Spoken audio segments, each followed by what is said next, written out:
Good evening and welcome. My name is Cal Harris, and this is my story.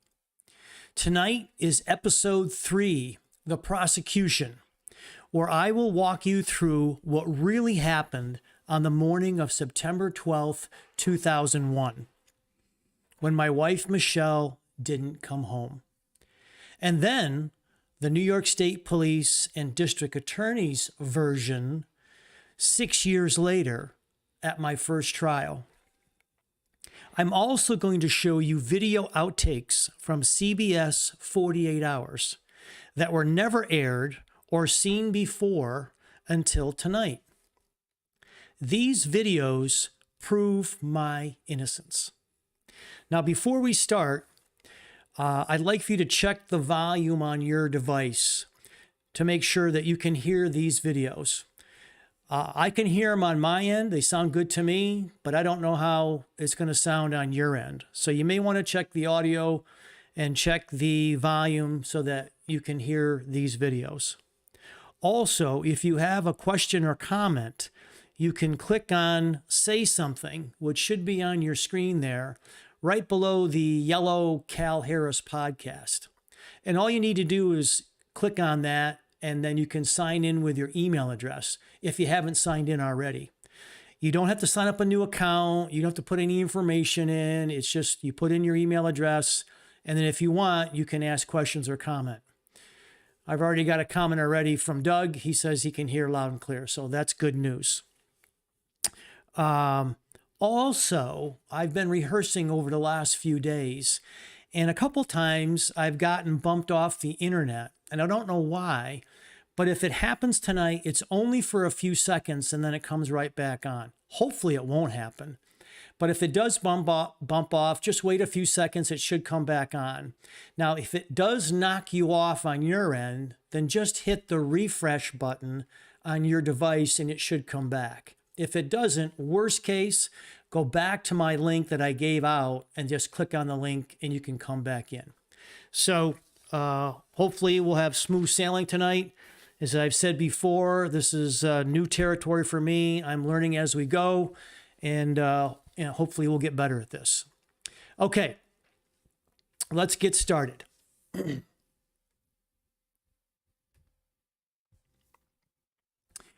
After days, weeks, months, and several years, things go quiet on the investigation until September 2005, when Tioga County DA Gerald... Hang on just a second. I'm learning.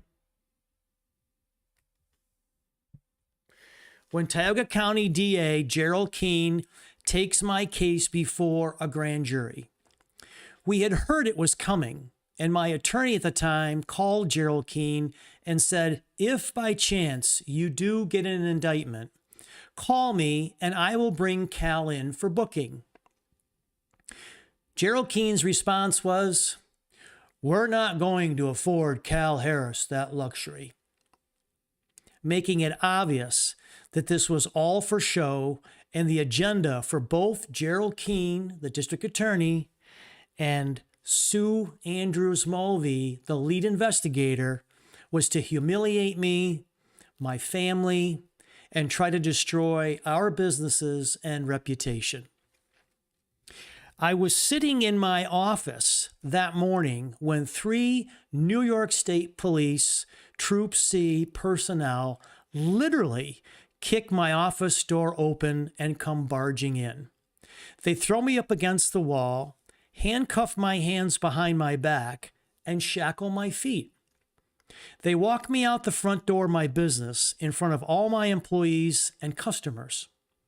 They drive me over to the state police barracks, where surprisingly, all the local media is waiting. Now, this was supposed to be a secret grand jury hearing. How did the media get notified so far in advance that they would drive 30 to 45 minutes to the police barracks and get set up by the time I arrived just a few minutes after the grand jury came back with an indictment? Of course, this was Sue Mulvey getting even with me for firing her father, John Andrews. And I explained in the previous episode that John Andrews had worked for me back in the day, and I fired him. And both he and his daughter Sue have huge egos, and this was a huge problem for them. And they held a grudge for years. As soon as Michelle's disappearance came up, Sue Mulvey put herself on as the lead investigator on my case. And that's why this investigation took the path that it did. She had a major conflict of interest. She should have never even been on this case. Ironically, a few months later, the indictment gets thrown out. Apparently, Gerald Keene's conduct during the grand jury proceedings was so egregious, the judge tossed the indictment, which almost never happens. Now, it's real easy to get an indictment. The old saying is, you can indict a ham sandwich. It takes nothing to get an indictment. But to have an indictment thrown out very rarely happens. This was a sign of ominous things to come for Gerald Keene. Naturally, the media buzz exploded. 4 years after Michelle's disappearance, what new evidence did Troop C have? The local media interviewed this man, Captain Mark Lester of New York State Police Troop C, Sue Mulvey's boss. They asked him the question that was on everyone's mind at that moment. What new evidence do you have now that you didn't have 4 years ago? Mark Lester's response? Well, we don't have any new evidence. We just felt it was now or never. We don't have any new evidence. We just felt it was now or never. I don't even know what that means to this day, what that means. It makes no sense whatsoever. But anyway, that's what he said. And in the spring of 2007, I go to trial for the murder of my wife, Michele, before a jury of my peers in the Tioga County Courthouse. Mark Lester was right. They didn't have any new evidence, but they sure had an entirely different spin on the facts of what really happened in the hours, days, and weeks and months after Michelle's disappearance. It took them 4 years to manufacture, fabricate, tamper, and choreograph the evidence and witnesses. Sue Mulvey and Gerald Keene spared no expense and spent millions of tax dollars to create this Broadway sideshow. From the beginning, their key witness was Barb Thayer, the nanny who took care of our kids. While Barb Thayer was working for me, after Michele disappeared, she was actively working for Sue Mulvey at Troop C. In addition to communicating with Sue Mulvey on almost a daily basis, Barb Thayer also kept a detailed journal of everything that went on inside my house. She even stole personal items from my home to give to Sue Mulvey without telling me. Barb Thayer essentially became an undercover spy while she's working in my home and taking care of my kids. Now, in episode 2, The Investigation, I walked through in detail what happened in the hours, days, and weeks after Michele didn't come home on the morning of September 12, 2001. Barb Thayer was a big part of that timeline. I'm going to briefly go through my interactions with her from episode 2 and then show you what she now testifies to in front of the jury 6 years later.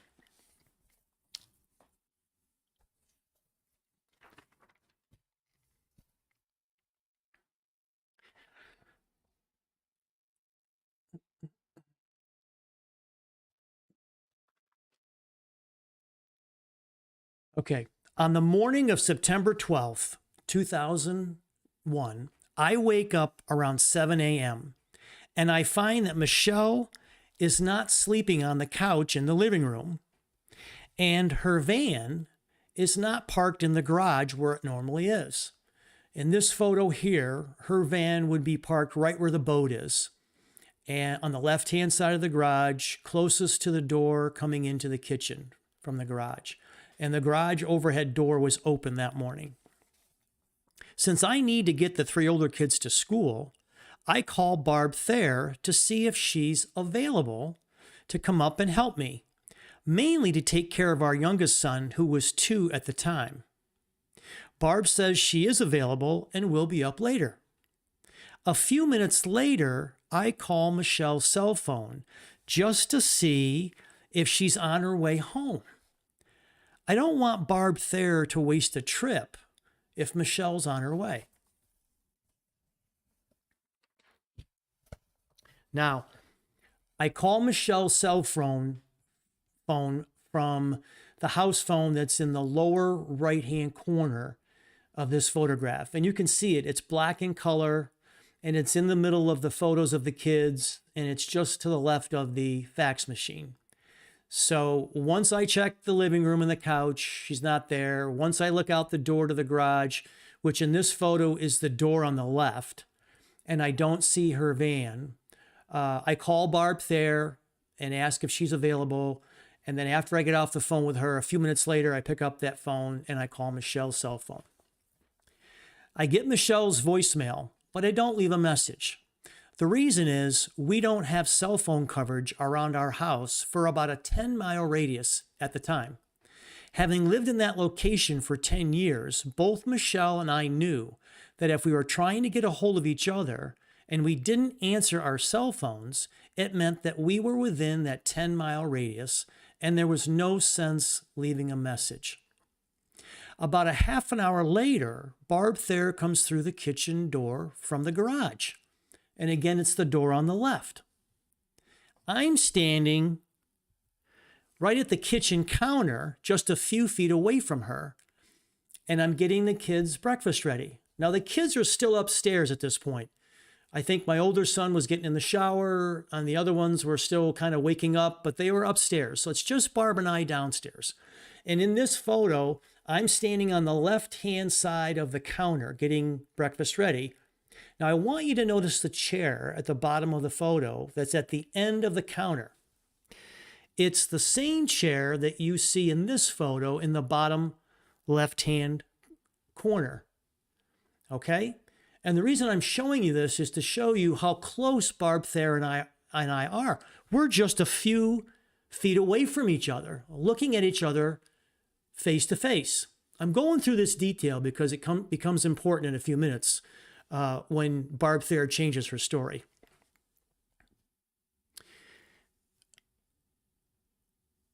Barb says Michelle's van is at the end of the driveway. And I looked inside to see if Michele was, quote, hungover and sleeping in the van. I said, if the van is unlocked, are the keys in it? Barb says, yes, they are. I then say we better go out and get it. We drive out to the end of the driveway in my truck, where Barb gets into Michelle's van and drives it back to the house.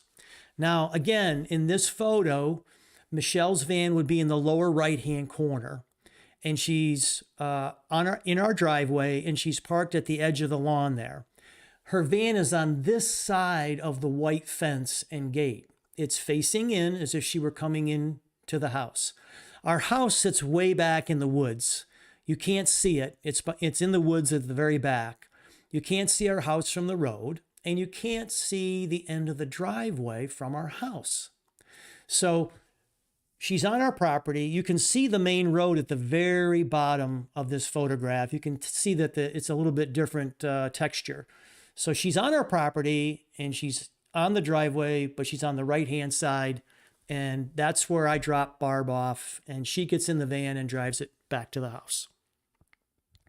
We get back to the house and Barb parks the van on the left-hand side, the garage door on the left-hand side where Michele usually parks. We get the kids up and ready. I then take the 3 older kids into school. Now, as I stated in episode 2, I'm taking my cues from Barb Thayer as to Michele not being home yet. Michele and I are not communicating about our personal lives at this point, and I am not to know what she does when she leaves the house on her personal time. Barb Thayer is one of Michele's closest confidants. She's like a mother to Michele. She actually is a mother to Michele. Michelle's mother had passed away a few years earlier. Barb Thayer is older, about the same age as Michelle's mother, and she takes on that motherly role, which was great. It was a huge help for Michele, especially taking care of the kids. So Barb becomes one of Michelle's closest confidants. And Barb Thayer is not panicking one bit this morning.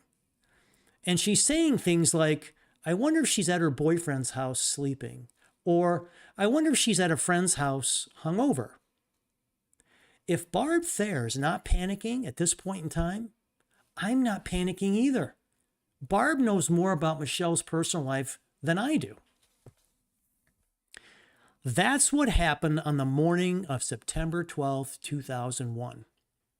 Now listen to Barb Thayer's version of events 6 years later when she testifies at trial.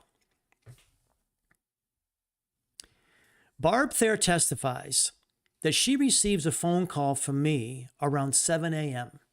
telling her that Michele hasn't come home yet and asking if she could come up and help with the kids. Barb Thayer is now very concerned, since this is very unusual for Michele. According to Barb, she immediately jumps out of bed, throws on some clothes, sprints to her car in the driveway, and then speeds up to our house, which is over 4 miles away on a dirt road with numerous twists and turns in the back hills of rural Spencer, New York. She claims she arrived at the end of the driveway in a matter of minutes. She sees Michele's van at the end of our driveway, jumps out, takes a quick look into the van, and then speeds down our driveway to the house. She comes in the kitchen door, which again is the door on the left, and she's standing in the entranceway. She doesn't see me and doesn't know where I am. So she yells from the entranceway, "Is Michele here?" I supposedly answer from some unknown location in the house, "No, she isn't."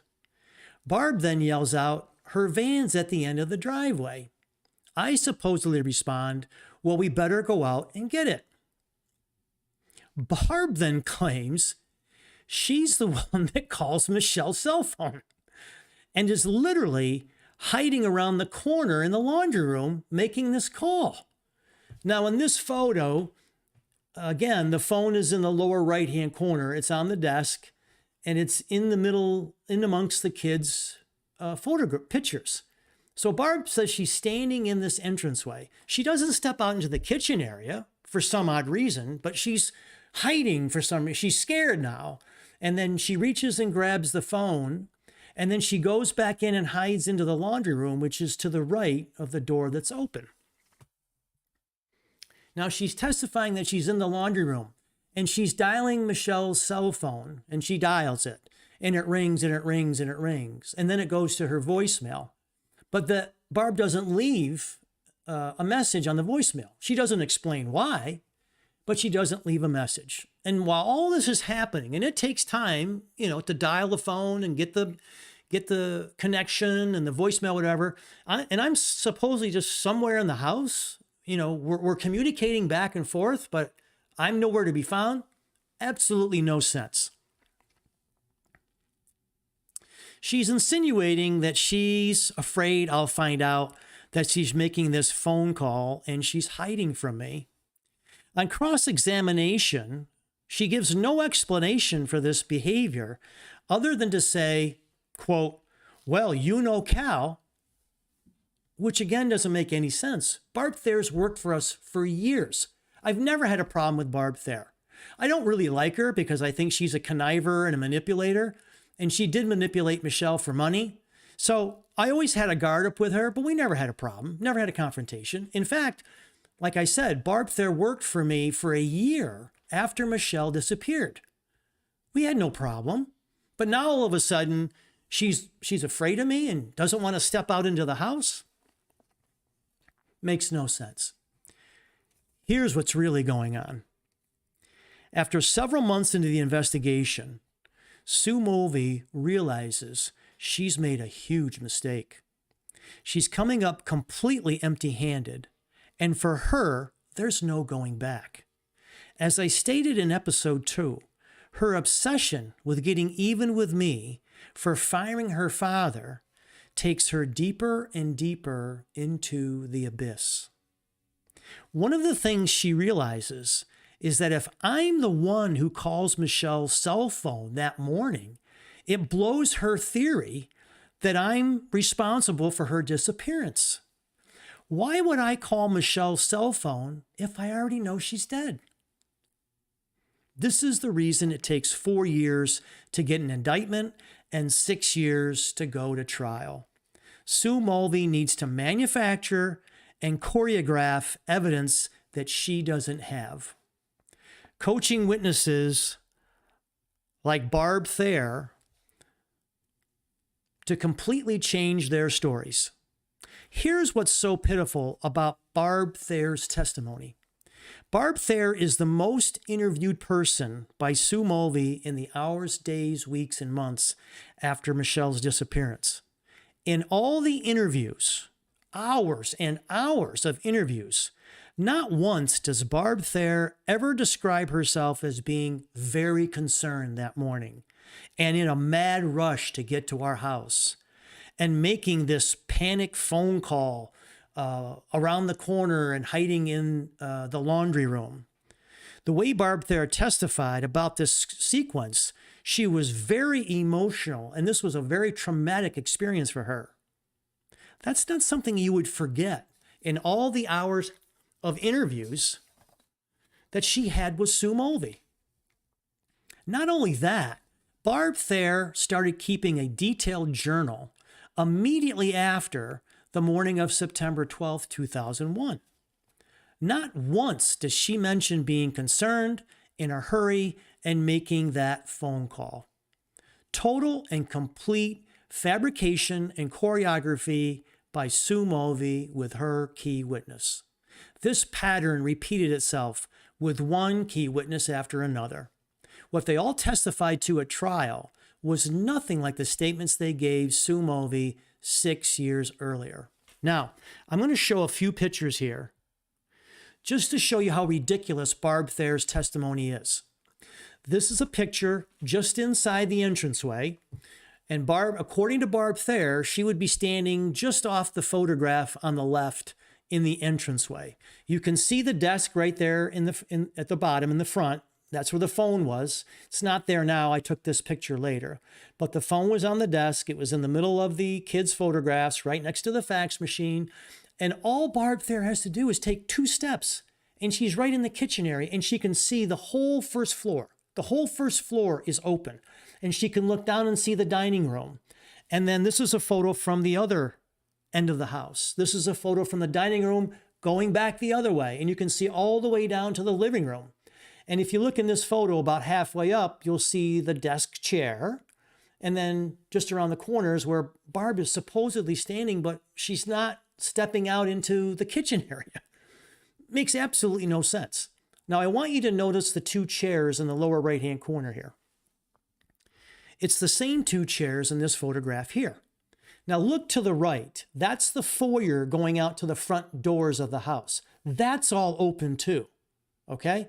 So where could I possibly be at this point in time where she can't see me and that we're yelling back and forth when we've got all this open space in between us? Makes absolutely no sense.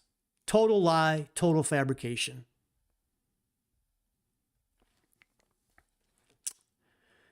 At the end of the day, the real reason I got convicted was not this Broadway sideshow. It all came down to their real key evidence, the photographs that Steve Anderson took inside the garage and kitchen of my home. These were Polaroid photos from a camera that would take the picture and then immediately spit out the photo from the camera. Not exactly high-tech stuff here if you're forensically examining a potential crime scene. And it showed during Steve Anderson's presentation at trial. But wait until I show you what really happened behind the scenes, especially with these photographs. I'm going to take you back in time just for a minute to 2006, 1 year before my first trial in 2007. Apparently, from my indictment in 2005 and all of the local and regional publicity, my case caught the attention of CBS's 48 Hours and their host, Erin Moriarty. Now, this meeting is taking place in Connecticut at the office of Dr. Henry Lee, the famous forensic specialist who testified in the O.J. Simpson trial and then years later at the Phil Spector trial in California, where Henry Lee gets caught tampering with the evidence in that case. Shocker. The attendees at this meeting are Gerald Keene, the district attorney prosecuting my case, Sue Mulvey of Troop C, Steve Anderson, the forensic expert at Troop C, and Captain Mark Lester, who is the boss of Sue Mulvey and the boss of Steve Anderson. CBS's 48 Hours is there with a film crew videotaping this meeting. This meeting is all about showing Henry Lee the photographs of my garage, kitchen, and the throw rug that I mentioned in episode 2. I'm going to show you several video clips of this meeting. These video clips are outtakes that have never been published. Prior to my 4th trial, we had to get an appellate court to order CBS to hand over these outtakes, which ultimately helped prove my innocence and are the basis for my federal lawsuits against Troop C and Gerald Keene right now.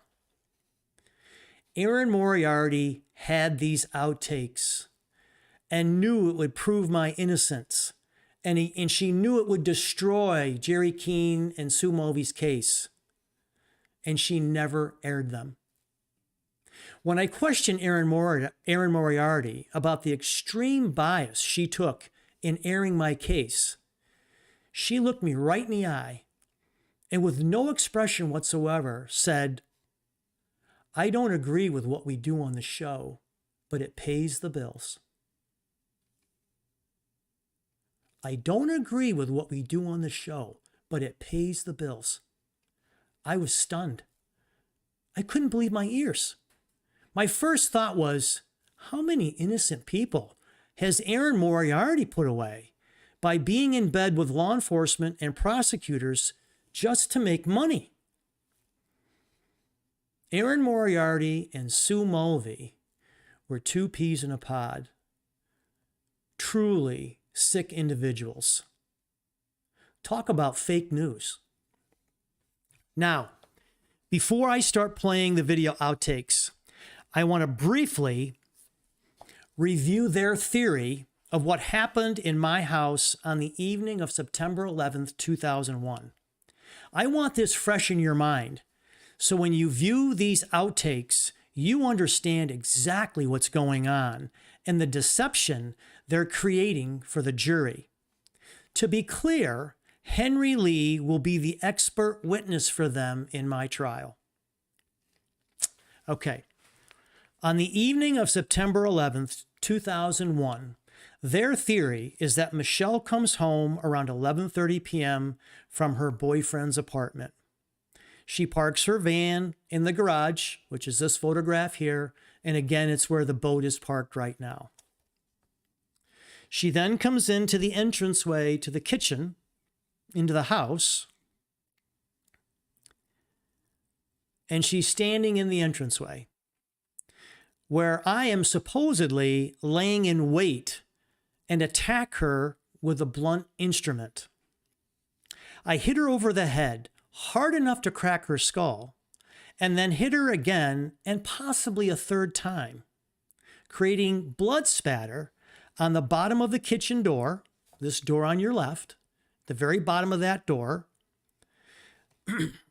the door moldings, one on this side of the door molding and one on the far side of the door molding, and the throw rug that was laying on the floor on the tile at the time. I then carry her back out to the garage where she's still alive, but unconscious and bleeding on the garage floor. Okay? Now, let's go back for a second. So, what they're saying is, I bludgeoned her, and I hit her so hard that I cracked her skull and it's bleeding. And then I hit her again and possibly again. Now, what you're seeing here is exactly what Steve Anderson saw when he came in to inspect and do his forensic analysis. What you're seeing right here is what he saw. Nothing has ever changed to this entranceway. After Michele disappeared, I didn't immediately go out and get new tile and new grout. I didn't get new doors and new moldings. I didn't change the wallpaper that you see there. I didn't paint the ceiling or even change the light bulb, the light fixture that's up there. This is what you see. Does that look like a crime scene to you? Does that look like a bludgeoning to you?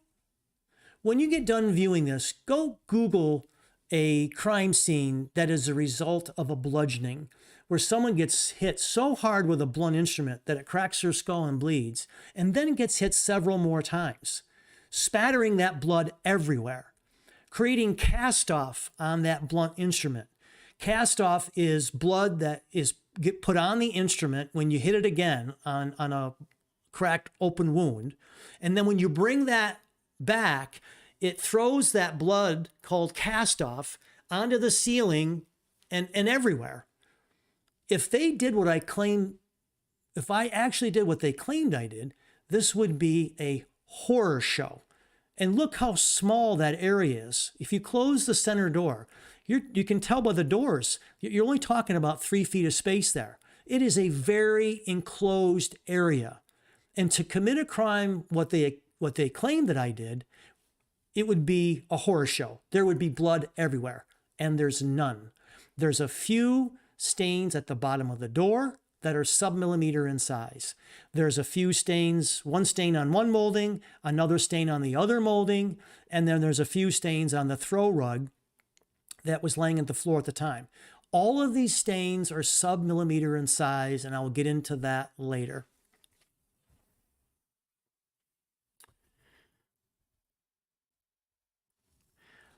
They then claim, while she's in the garage, I put her in a 55-gallon garbage bag that I use for my garbage and recyclables.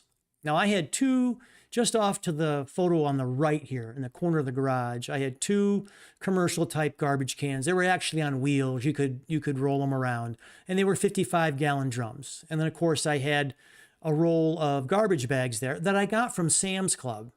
These are Sam's Club 55-gallon garbage liners, not some special bag that you can dispose of a body in. I got them at Sam's Club.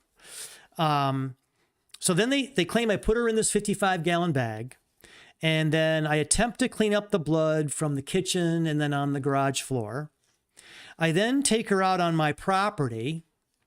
I bury her in a shallow grave, dispose of all the cleanup material, so that there is never a trace of her, the weapon, the cleanup, the cleanup material, or even a shovel or a pick that's got fresh soil on it, or even any clothes that have blood or fresh soil, or boots that have fresh soil or blood.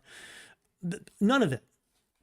And they claim I do this within a matter of a few hours in pitch black conditions, all by myself, with 4 young children sleeping in the house. Now, my kids were 7, 6, 4, and 2 at the time. A pretty amazing feat for someone who has no experience or background in this type of exercise. Now, I don't know about you, but I have used a shovel in my yard doing minor yard work, planting a small tree or planting flowers or just digging up. And it's hard work. I don't know how long it would take to dig a shallow grave and do it so far away from my house that the state police can never find it, and do it in pitch black darkness, and do it in however many hours that it would probably take to do that while I'm leaving my kids at home by themselves sleeping, my 2-year-old and as well. Absolutely makes no sense whatsoever. Okay. Now we're going to get to the videos. Oh, before we do, I want you you're going to see a lot of photographs of these submillimeter stains. And I just want to give you an example of what a submillimeter stain might look like. Now, this is a submillimeter object.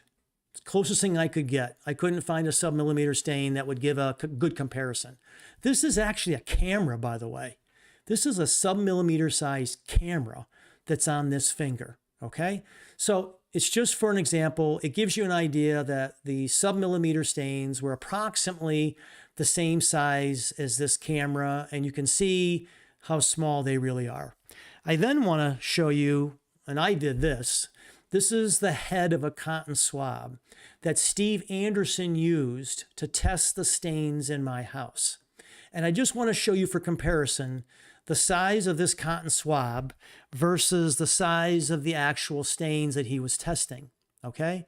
Now, clearly, when he tested these stains, the cotton swab covered that entire stain and then some, okay?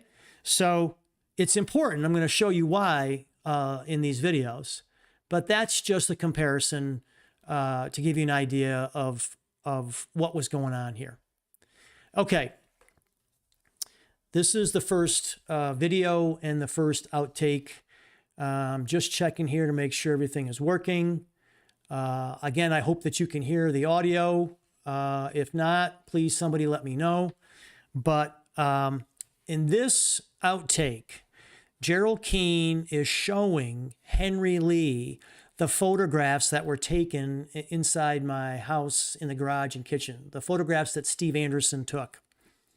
And Keene says to Lee that these photographs have been, quote, treated and altered. Mulvey chimes in and says they are exposure correction. Now, real quick, I want to take a step back. These videos are being taken at Henry Lee's office in his conference room, and they're sitting around a conference table. Henry Lee is just to the left of this video, sitting at the end of the conference room table. This is Jerry Keene to his right, that's his hand, and then to Jerry Keene's right is Steve Anderson.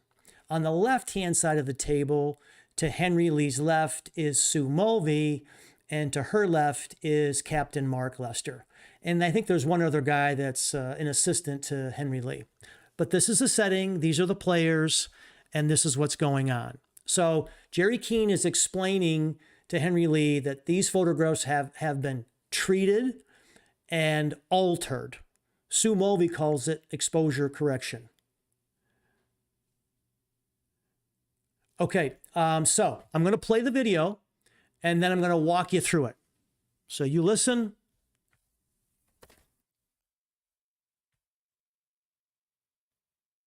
Treated them And Exposure correction. what did they do, sir? Exposure Correction, They yeah. corrected the exposure, Yeah. and it actually lightened it up to the point where you could see things in the, that part of the photograph that Sure. you couldn't see before. Mm-hmm. Would those types of pictures be of any value to you, or once the picture has been altered, is it? Well, I think defense going to definitely argue that. Yeah. And, but on the other hand, image enhancement is a acceptable technique used. So you just say this is a image enhancement. You just original image, you just enhance. You are not alter the pattern. You just enhance the image. So that's the differences. If you start changing, say tracing, or changing the pattern, that become an issue. If you did not. Okay. All right. There's a lot going on here. This is a short video, but there's a lot going on here, and I'm going to walk you through it. Okay. Now, Henry Lee understands what's going on here. He's part of the scam. Okay. He is a very crafty expert witness. He's testified in hundreds of trials for both the prosecution and defense. He's covering for Jerry Keene in this video because Jerry Keene has made the bonehead statement that he's treated and altered these photographs. In other words, he's tampered with the evidence. And Henry Lee's trying to cover for him. Henry Lee can't believe that he's admitted to this. But look how smooth Henry Lee is. And listen to what he says. He says he immediately changes the terminology to enhancement. Okay? That's not what they did. They didn't enhance the photos. They changed the color of the stains in the photos by making them brighter and more vibrant than they really were. This wasn't exposure correction either. The only thing that changed in these photographs is the red stains. Now, also notice that he goes from the term enhancement and then he swings calmly and coolly into the pattern. And he's saying, well, you haven't changed the pattern, so you're good here. And enhancement is fine. It's an acceptable process. That's not what happened.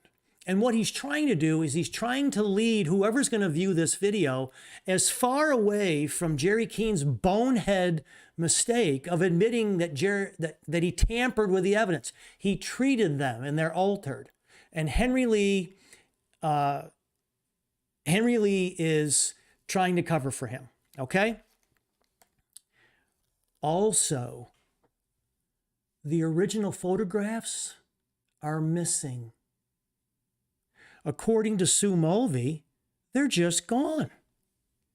Now, this is a multi-million-dollar investigation and preparation for trial that's taken a span of 4 years to get an indictment and then another 2 years to bring to trial.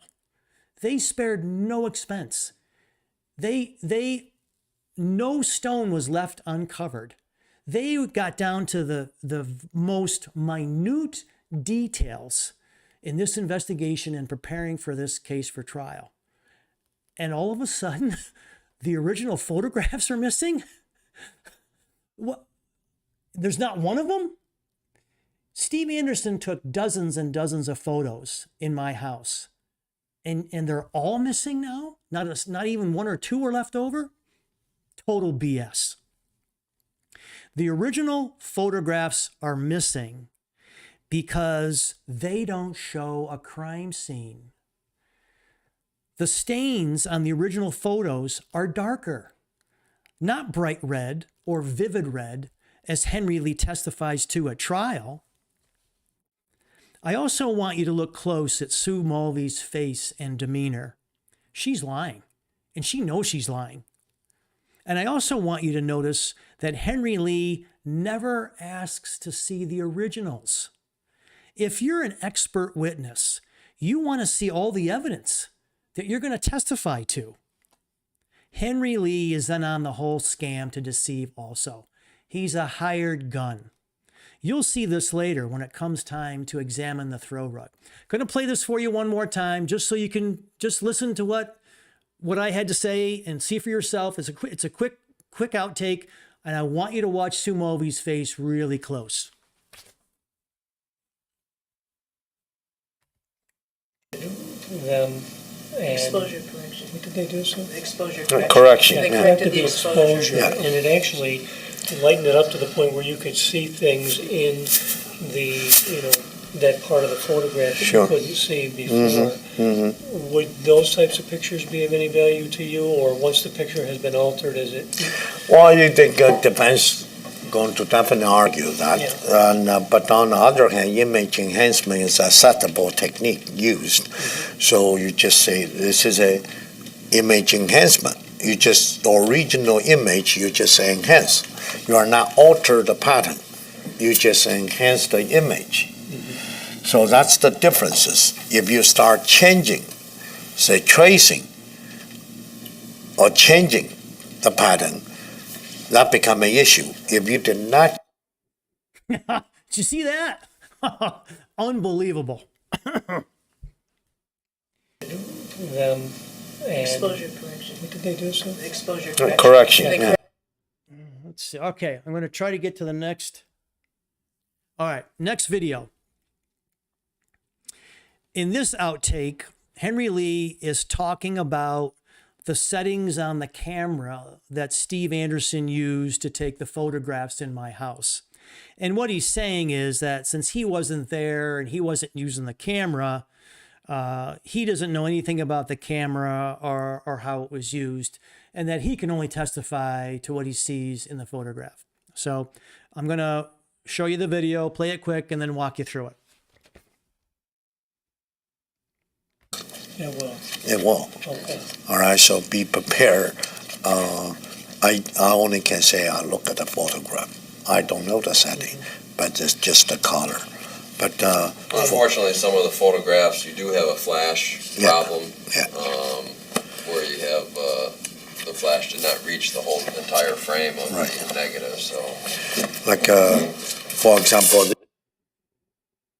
Okay, so notice that Steve Anderson says that there's a flash problem with the camera, okay? And that it caused problems with the photographs. Listen, this isn't the camera. This is Steve Anderson. This is his job. He's supposed to be the expert forensic guy. He's the one that screws up these photographs. He's the bumbling detective, and everything he touched in his aspect of the investigation, he botched. And here's why. Anderson doesn't use the proper protocols when he's inspecting my house. He's supposed to walk in and observe. He's supposed to then take notes. He's then supposed to take photographs, and then he's supposed to do his testing. And he does none of that. And he totally botches his part of the investigation. Now, Henry Lee testifies at trial based on the stains in the photograph. And he already knows that these photos have been altered.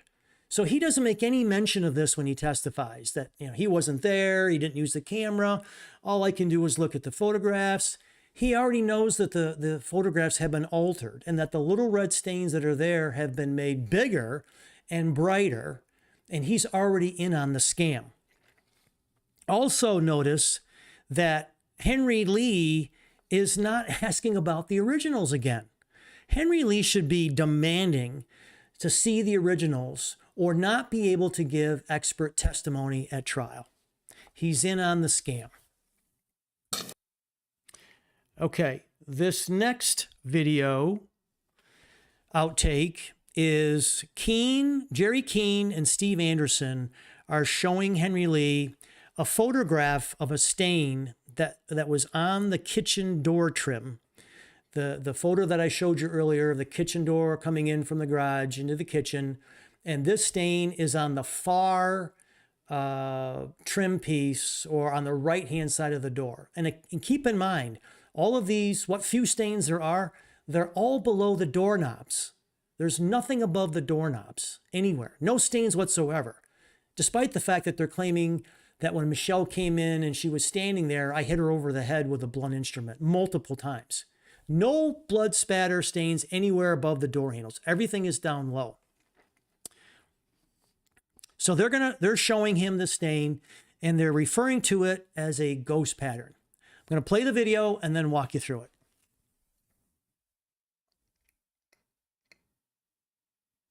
And this is up and this is down, and so that's the farther picture, but this is Oh yeah, this is a question. Yeah, this the is where I direction. thought we had cleanup also. Yeah. yeah. So What would you say? What could you tell us about that? this is a periphery area. Okay, see that Yeah. crusty area. There are two possibilities. Okay. Blood is a liquid. A liquid deposit in the surface is highly varnished. Okay. A high varnished area, just like glass. Now the gravity, the blood going to goes to lower point. Right. So the top will have a ghost pattern. It continues, goes down. So Okay. Did you hear Steve Anderson say that this is cleanup also? Okay. We're going to play this again, but he says that this is a stain that's cleanup also. I'll get to that in a minute. Now, I'm going to play this video back to the point where they show the photograph of the stain. I'm going to pause it right there. I'm going to walk you through that for a second. But while I'm playing this back, I want you to watch Steve Anderson's face too and his demeanor. He's lying also. He knows that he's the one that's altered these stains when he did the testing, and that he took the photograph after he did the testing when he's supposed to take the photograph before he does the testing. He's lying. Look at his face and demeanor, just like Mulvey in the previous video. I'm going to play this back and pause it, but take a look at his face. He's lying too.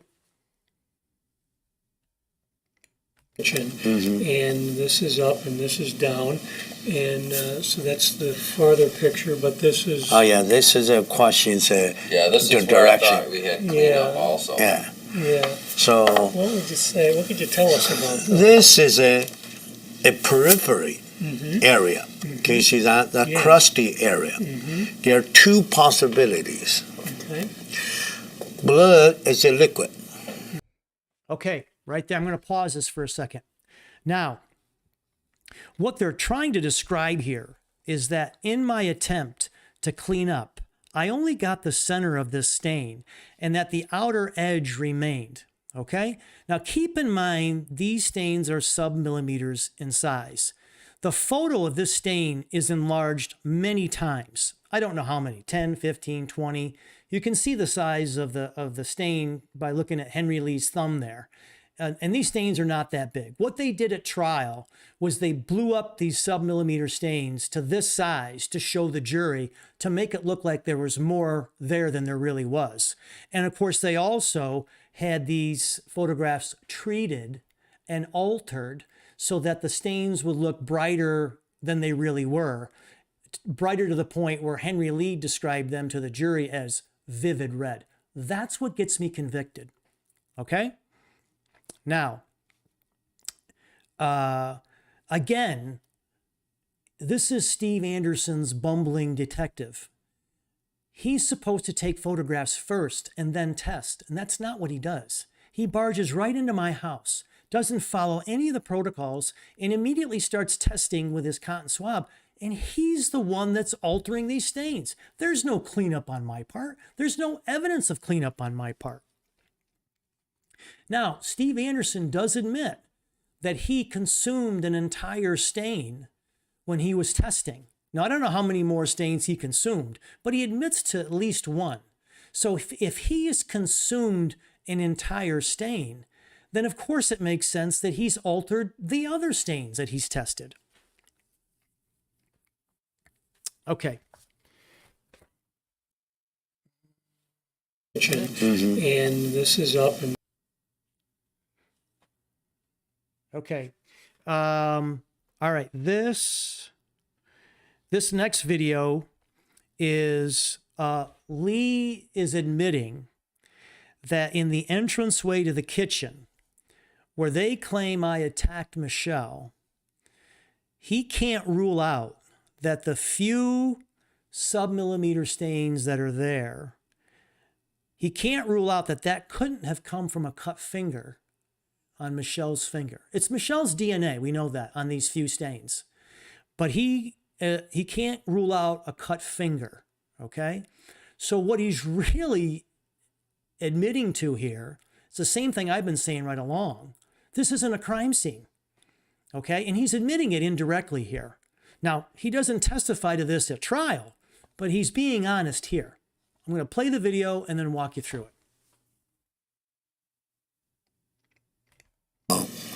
They can always say, my wife cut her finger and start bleeding. Fine. They have to prove she in fact cut the finger. of course they don't have any burden of proof, but they'll. Well, the jury expect to have some proof. I think you're right. Even they don't have burden to prove. Right. They expect to see that. We commonly face this kind of thing, but as a scientist, we cannot say, oh, definitely, it's not the cut in the finger, right?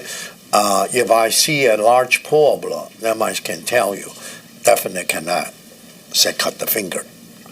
That has to be a huge finger to create that, more like an arm than a finger. Okay. Lee's admitting this isn't a crime scene. Now, that's not what they testified to at trial, and that's not what Jerry Keene presents to the jury, but that's really what's happening here. Now, here's what's really egregious on Jerry Keene's part. They're sitting there having this conversation about a cut finger, and Jerry Keene already knows from his wife, from Jerry Keene's wife, he already knows that Michele cut her hand a few months earlier. He never tells Lee this. Lee has no idea. And look at the smile on Jerry Keene's face. He thinks this is funny. Can you see that? Look at the grin on his face. He's lying and he knows he's lying, and he doesn't even tell Henry Lee. Now, I explained in episode 1 how Michele filled out an affidavit to the divorce court asking for temporary custody of the house and kids. In that affidavit, she claims that she and I got into an argument and that I pushed her in our driveway where she slips and falls and cuts her hand. She's filling out this affidavit with Gerald Keene's wife, who was one of the divorce attorneys at the time. Ultimately, during my trial, Gerald Keene tells the jury that there is no evidence that Michele ever cut herself in or around our home, and that the only reason her DNA is on some of these submillimeter stains is because I attacked her in the kitchen entranceway. Unbelievable. Absolutely unbelievable. He knows from his wife that this is not true, that she did cut herself, and he knows it. He doesn't even tell Henry Lee.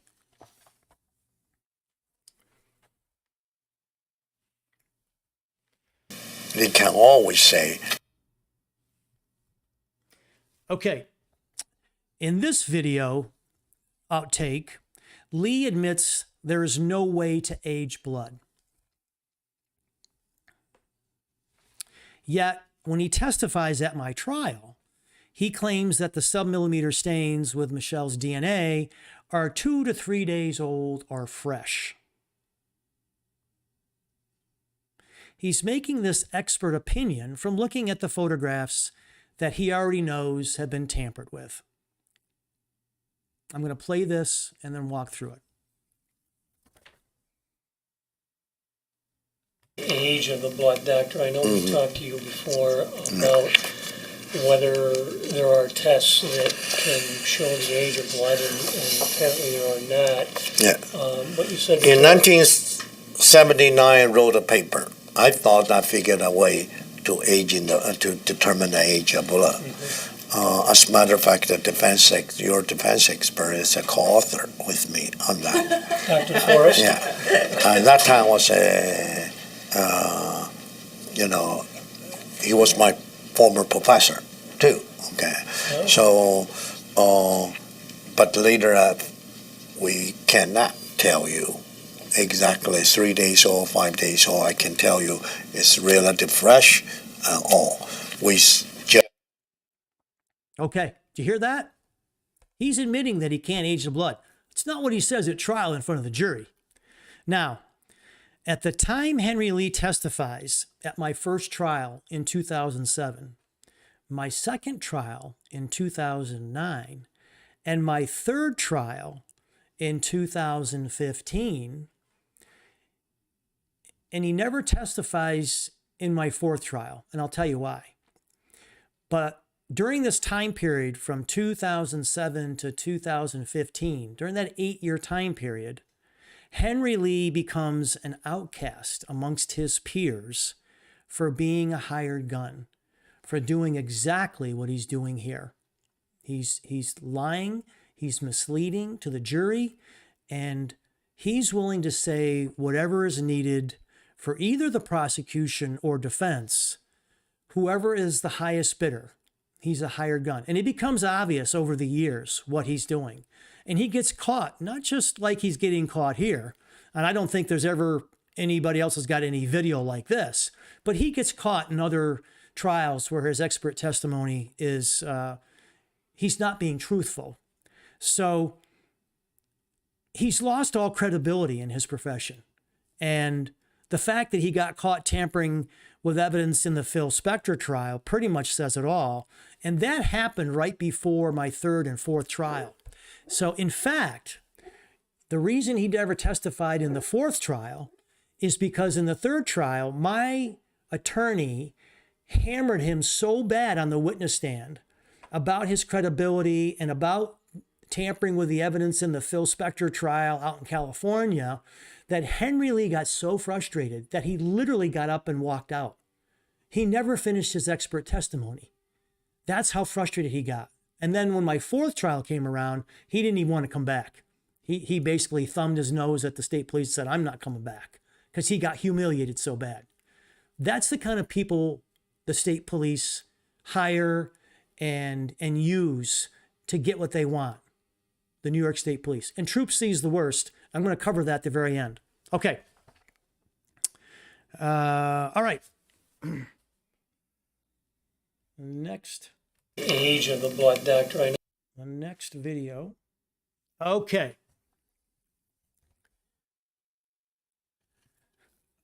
All right. Now this outtake is the examination of the throw rug. You're finally going to see the throw rug that I've been talking about since episode 2. And I want you to wait until you see the look on Steve Anderson's face when Henry Lee asks him which side is up on the throw rug. Now, Steve Anderson has botched everything into this point, but it only gets better. And watch this video here. I'll play it and then walk you through it. Which This is the side that side face the up has the blood on it. the kitchen? When you get there, this is on the top, or this is on the bottom. Don't know. Who picked it up? I was there when we picked it up, but we didn't mark the top or bottom. Okay. Do you have a picture shows we can maybe figure out the side of the red and the green? See what I mean?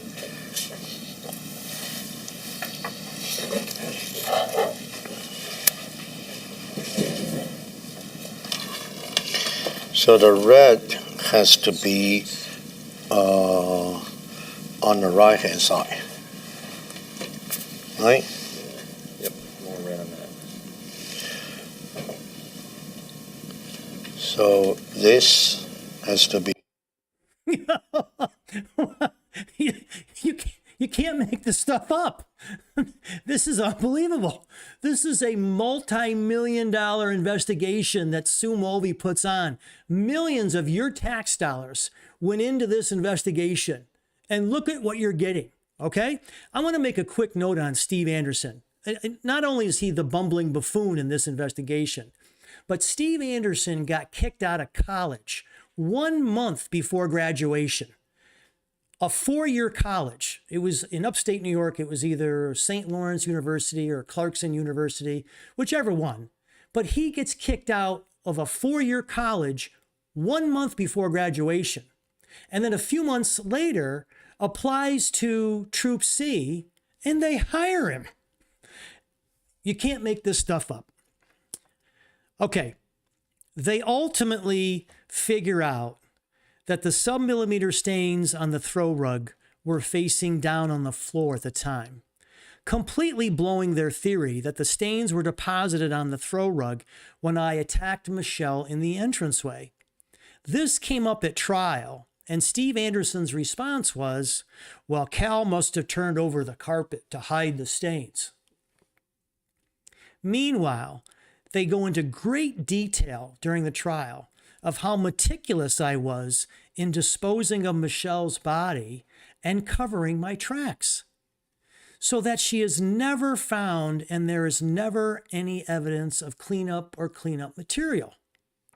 Yet I'm going to be lazy enough to just flip the throw rug over to hide the stains? Ridiculous. Also notice that Henry Lee has to use this huge magnifying glass to see the stains on the photograph and the stains on the rug.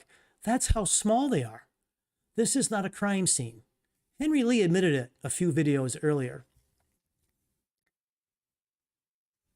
Okay. Which This is Okay.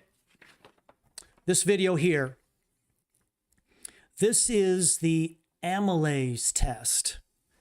This is the video where Henry Lee offers to do the Amylase Test right there in his office, right during this video where everybody's there. Doesn't take that long. It's pretty simple. And Henry Lee offers to do this Amylase Test, okay? Now, this is the video that says it all about Gerald Keene's and Sue Mulvey's case against me. We're going to play this a few times. This is a short video, but there's a lot going on here, and I'm going to walk you through it. I'm going to play it, and then we're going to go through this in detail. Joy. No, I'll give it to you. I need somebody. Somebody needs to stand here. all right. I'll go ahead. So basically, blood stains with saliva in it, blood stains without just circulatory blood. Okay. This test demonstrates the presence of amylase, which is a component found in saliva. This is a positive control. This is my negative control. And this is my question sample, which was a blood stain, which was believed to have been aspirated, so we were testing for the presence of saliva. So this is a positive result, as you can see when you compare the three. Positive control, negative control, and my question sample. Do you want anything about the science of the test or anything? Oh, whatever Somebody you wish. help I me. feel. Okay. Was that on this swab that they took from No, obviously, no, I just think that. That doesn't really fit. Just an example, yeah, just a demo. Okay. Okay, so this is the test that Henry Lee offers to do. And what it is there's two types of blood. And in this case, their theory is that I attacked Michele in the kitchen area and I hit her on the head and I crack her skull and the blood coming out. That's considered direct blood, okay? And then there's aspirated blood, which is blood that gets expelled from the mouth or the nose, either through coughing or sneezing or spitting up. It's got saliva in it. It's got oxygen in it. That's the difference between direct blood and aspirated blood. And so this test will test if these stains are aspirated. And if they are, it blows Jerry Keene's case totally out of the water. So Jerry Keene doesn't want this test done. It blows his whole case. Now I'm going to play this again. I'm going to play it a couple more times, actually. And I'm going to play, it's the same video. It's just a shorter version. Okay? And this is the last video, by the way. We're almost done. So I want you to look very close at Gerald Keene's expression on his face when for a moment he's panic-stricken because he thinks that this assistant of Henry Lee has already done the test on the throw rug, and he's panicking. And I want you to look at his face. All of a sudden, this cowl comes over his face, and he's panicking. And then you're going to hear him say, "Well, did you do this test on that stain?" And then they're like, "Oh, no, this is just a demonstration," and blah, blah, blah. And then I'll play it again. You'll barely hear Jerry Keene say it. He's kind of laughing. He says, "Well, it doesn't really fit." Meaning that this test doesn't fit his narrative. It doesn't fit what he wants to accomplish. He wants to get a conviction. That's all he wants. Now, as a district attorney, it's his job to uphold the law and to seek the truth. And that's not what he's done here. That's not what he's doing. He doesn't want the truth. He wants to get a conviction, pure and simple, at any cost. Okay? I'm going to play this through again. I want you to look close at his face and then listen to him say, "Haha, it doesn't really fit." Do you want anything about the science of the test or anything? Oh, whatever Somebody you would help me. feel. Okay. Was that on this swab that they took from the? No, obviously, no, I just think that. That doesn't really fit. Just an example. Did you see that? I got to play it one more time because this is it. This is the grand finale. This is the creme de la creme. This proves my innocence. Do you want anything about the science of the test or anything? Oh, whatever Somebody you would help me. feel. Okay. Was that on this swab that they took from the? No, obviously, no, I just think that. That doesn't really fit. Just an example.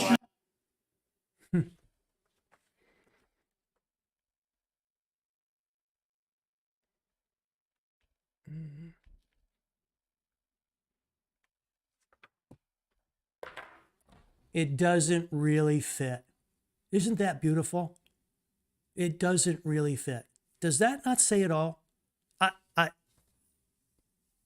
This, ladies and gentlemen, tells you all you need to know about their case and what they did to me and my kids for 15 years. We suffered and suffered at the hands of these sick individuals, and it's absolutely despicable. Erin Moriarty, she's in on this too. She had these outtakes. She knew what was going on. She didn't air them. She was in bed with Jerry Keene and the state police. And here's what I've come to learn with the local media and the national media. They never want to knock down law enforcement or the prosecutors because they want to be on the list of the first people called for the next big case. Erin Moriarty doesn't want to destroy the state police. She doesn't want to get on their bad side. She wants to be called for the next Cal Harris case. So that's why she's in bed. And just like she said to me, I don't agree with what we do on the show, but it pays the bill. So here's this big circle, all right? And everybody's in it. This is what's wrong with our criminal justice system. This is what makes it so corrupt and dysfunctional going forward. I want to talk about this going forward. And in this big circle, you've got Sue Mulvey, the lead investigator, whose agenda is to get even with me and destroy me for firing her father and embarrassing her and embarrassing him. She's going to get even with me, no matter what. She spent millions of tax dollars on this. And you all saw it right here, how corrupt it was and what a circus it was. And then you got Jerry Keene. He's a small-time DA in Tioga County in upstate New York. This is his one and only chance to get his 15 minutes of fame on national television. One. Two, he wants to promote himself. He wants to use all this publicity to advance his career, which he does. He becomes the next judge in Tioga County after my second trial in 2009 and my second conviction. The next year, Jerry Keene becomes the judge, and he's still the judge to this day. So Sue Andrews gets what she wants. Jerry Keene gets what he wants. Henry Lee gets paid thousands of dollars to play the game and be in on the scam. So he makes out.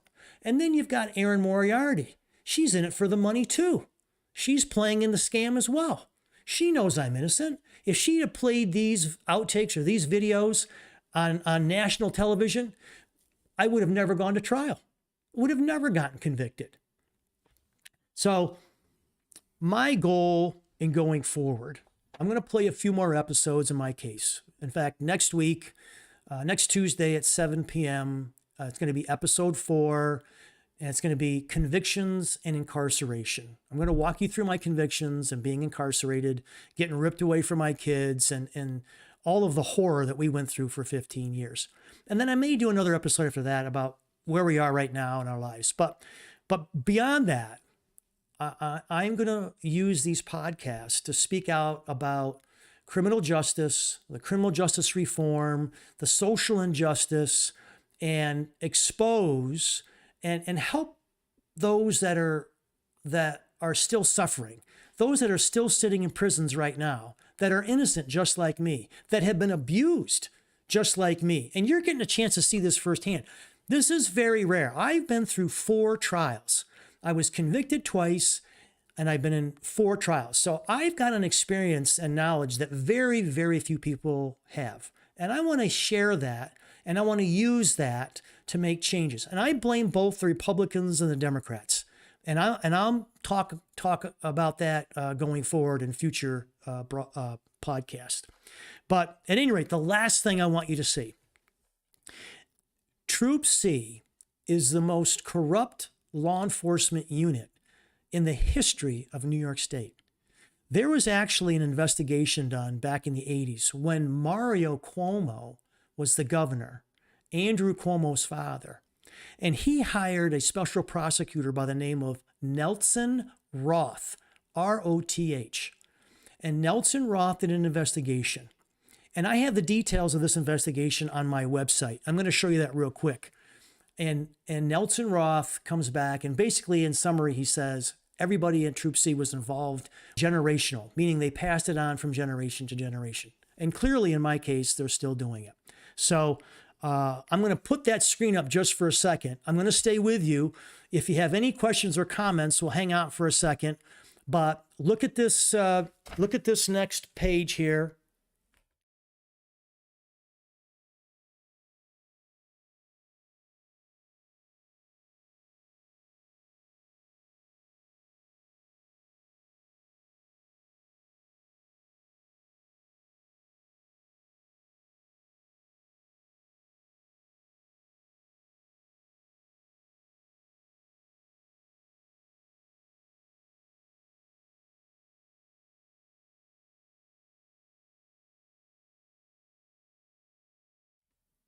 At any rate, that's it.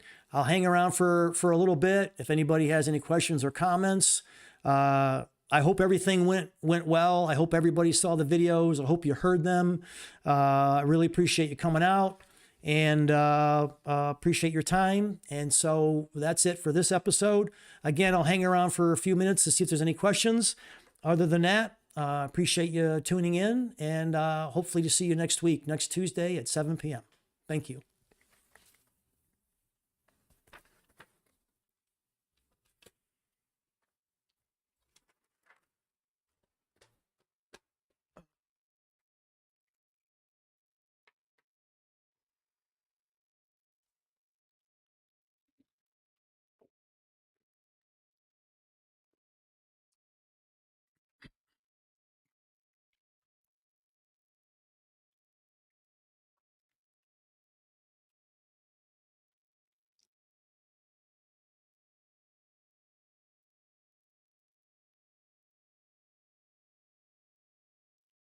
Okay. We've got a question from Dominic, and his question is, how did you notice the blood on the throw rug? And ultimately, whose blood do you think was in your garage and kitchen? Okay, first, I never noticed the blood stains on the throw rug. That was an older rug. You could see there were some holes in it. There's lots of stains on that. And again, these stains that come back with Michelle's DNA on them are sub-millimeter in size. So if you're standing on the carpet, on the throw rug, and you're looking down, you can't see them. Notice Henry Lee had the big magnifying glass. He needed that. And of course, that rug was sitting table high at his waist, and he still had to use that magnifying glass. So I never saw those stains there. I don't know when they got there. Again, as I said in episode 2, we've lived in that house for 10 years. Everybody's cut themselves in that house. And the entranceway from the garage into the kitchen is the highest traffic area in the house. That's where Michele parked her van. And that's where the kids would get out and the dogs would get out. And it'd come right through that kitchen entranceway and trample all over that throw rug. And I'm sure that's not the first throw rug we had. It's probably the second or third one we had, but it was old and it was beat up. So Steve Anderson, actually, I don't know when they noticed that. I don't even know when. Steve Anderson didn't notice those stains when the throw rug was at the house. They sent that to a lab, and they might have sent it to Henry Lee, and he found them with his magnifying glass. So I don't know when they were there. I know some of the stains are Michelle's DNA, but some are the kids, some are the dogs, and also the blood in the garage. Some of it's Michelle's DNA. Some of it's the dog. We had an old Rottweiler that spent a lot of time in the garage. His blood was mixed in with the other sub-millimeter blood stains. And then some of the stains came back, like I said in episode 2, that were, you couldn't tell for sure whose it was. So it was probably the kids. It wasn't completely Michelle, so it had to be the kids, because mine would have been totally separate. So to answer your question, I hope that answers it. We lived in that house for 10 years. Everybody cuts themselves in their house. That's why you go to the grocery store, you got a complete aisle of first aid kits and antiseptic and rubbing alcohol and Band-Aids. Well, why do you think it's there? Everybody cuts themselves in their house. This is not a crime scene. Remember the video I showed you of Henry Lee? He can't rule out it's a cut finger, and he's an expert. So that tells you all you need to know. It's not a crime scene.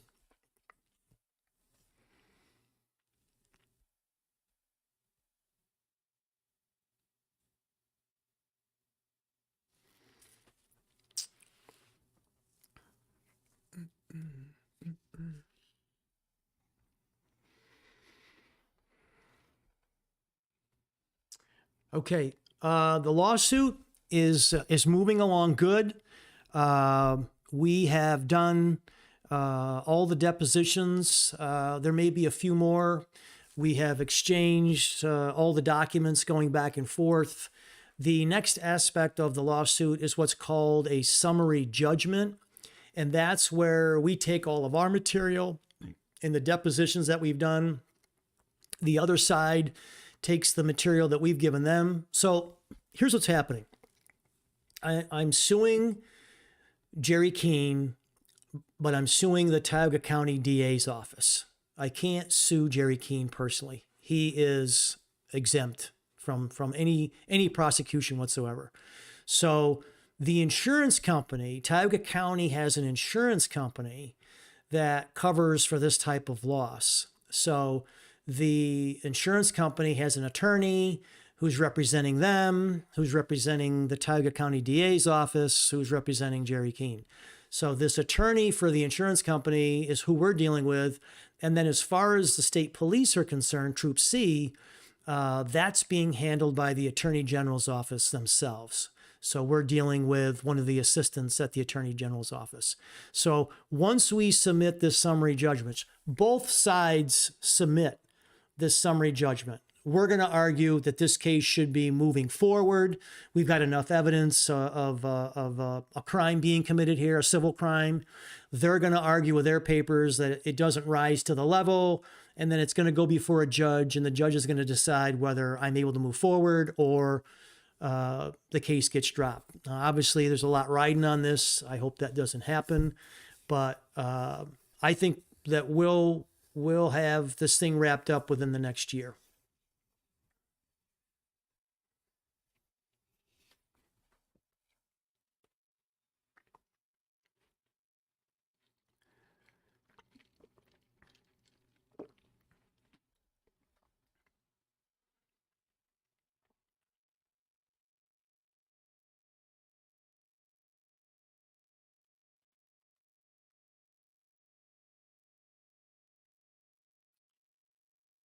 All right, next question is from Kathy. Kathy, thank you. What does your former nanny have to say for herself? Now, actually, I'm glad you asked this question. Okay, this is unbelievable. Barb Thayer is a sick individual. So we did Barb Thayer's deposition about a year ago, and we basically cross-examined her again about her testimony of what I just went through in this episode, okay? And the fact that she claims she made the phone call, which is huge for them, that if I make the phone call, it blows their case. So they convince her over 4 years to change her story and lie. And we cross-examined her, we questioned her in the deposition just like we did at trial. And I was sitting right next to her actually at this table that we were at. And my attorney's like, Barb, you didn't make that phone call. You didn't make that phone call. And she turned and she looked at me and she goes, yes, I did. I'm the one that made that phone. And I'm looking at her like this. I'm going, no, you didn't. And I couldn't say anything. It was during a deposition. But I felt like saying, you lying SOB, you didn't make that. And she looked me right in the eye. Yes, I did. I made that phone call. So she's bad, really bad.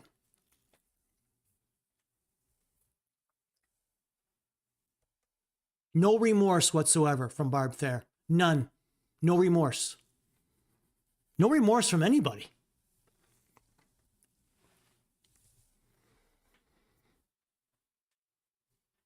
Mm-hmm.